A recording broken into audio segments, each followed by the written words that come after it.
యేసు రక్తమే జయం పరిచర్య ప్రైజ్ ద లార్డ్. ఆగస్టు 9వ తేదీ 2024. ఈరోజు దేవుని వాక్యము. వారు ఎవరునూ లక్ష్య పెట్టని సియోననియు వెలివేయబడినదనియు నీకు పేరు పెట్టుచున్నారు.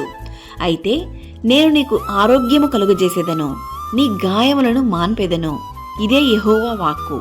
యిర్మీయా గ్రంథము 30వ అధ్యాయం 17వ వాక్యము.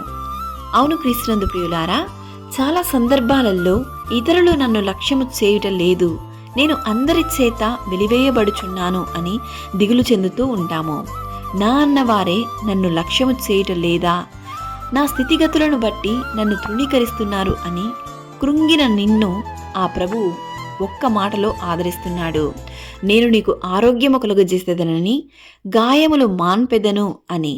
అందుకే 2000 సంవత్సరాల క్రితం క్రీస్తు నశించిన దానిని వెదకి రక్షించుటకు, గాయములను మాన్పుటకు, కృంగిన వారిని లేవనెత్తుటకు, రోగులను స్వస్థపరచుటకు, పాప బంధకాలలో ఉన్న వారిని విడిపించుటకు శరీరధారిగా ఈ లోకానికి వచ్చెను.